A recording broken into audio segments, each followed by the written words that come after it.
Temporal, temporal. Oh, c'est pas bon pour le moral.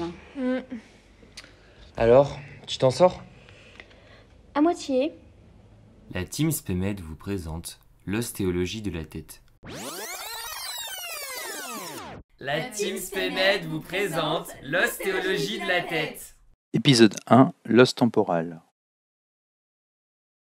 Bon, reprenons les bases.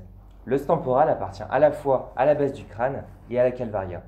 Il s'articule en haut avec l'os pariétal, en avant avec l'os sphénoïde et en arrière avec l'os occipital. On va maintenant attaquer l'os temporal un peu plus dans le détail. Il se découpe en 3 parties osseuses à bien distinguer. La partie pétreuse ou rocher, la partie squameuse ou écaille et la partie tympanique ou tympanale. Commençons par décortiquer la partie pétreuse, qui n'est pas des moindres. Partie 1, la partie pétreuse.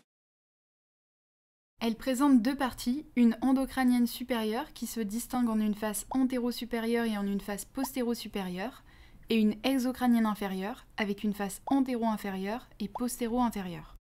Au niveau des faces endocrâniennes, on retrouve sur la face antéro-supérieure l'empreinte trigéminale et le tegmen tympani, sur la face postéro-supérieure, le porus acoustique interne et le sillon du sinus sigmoïde.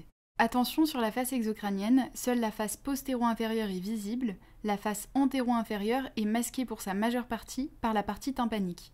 Sur la face postéro-inférieure, on distingue en revanche plusieurs reliefs, la fosse jugulaire et l'entrée du canal carotidien.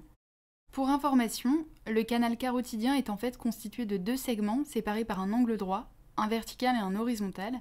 Il se termine en endocrânien au niveau de l'apex du rocher. Intéressons-nous maintenant au bord de cette partie pétreuse. Il y en a 4. Pour commencer, le bord supérieur qui sépare à la fois les 2 faces endocrâniennes mais aussi les fosses crâniennes moyennes et postérieures. Il reçoit l'insertion de la tente du cervelet et est parcouru par le sillon du sinus pétreux supérieur. Passons au bord inférieur. Il sépare les 2 faces exocrâniennes. On y retrouve le processus styloïde et derrière lui le foramen stylomastoïdien. Le bord antérieur, lui, commence au niveau de la fissure pétrosquameuse et constitue la limite latérale du foramen déchiré qu'il forme avec la grande aile du sphénoïde. Enfin, le bord postérieur s'articule avec l'os occipital et se découpe en 3 segments. Le segment antérieur, qui est articulé avec la partie basilaire de l'occipital, le segment moyen qui présente l'incisure jugulaire et forme le foramen jugulaire avec l'os occipital, et le segment postérieur avec la facette jugulaire. Reprenons notre os dans sa globalité et penchons-nous maintenant sur son écaille, c'est-à-dire sa partie squameuse. Partie 2, la partie squameuse. Elle est séparée en 2 parties par le processus zygomatique. Une partie supérieure, c'est elle qui appartient à la calvaria, une partie inférieure qui appartient à la base du crâne. La partie supérieure se divise elle-même en 2 champs, le champ temporal qui présente en exocrânien le sillon de l'artère temporale moyenne en arrière, le champ mastoïdien en dessous et en arrière. La partie inférieure est nettement plus petite et doit être distinguée de la partie tympanique. On retrouve d'arrière en avant la fosse mandibulaire, le tubercule articulaire et un segment libre qui s'articule avec la grande aile du sphénoïde. Concentrons-nous rapidement sur la région mastoïdienne. Elle est formée par une partie de l'écaille et une partie du rocher, les 2 étant séparés par la fissure pétrosquameuse. En exocrânien, on y retrouve le processus mastoïdien et plus médialement l'incisure. Du côté endocrânien, elle est creusée par le sillon du sinus sigmoïde.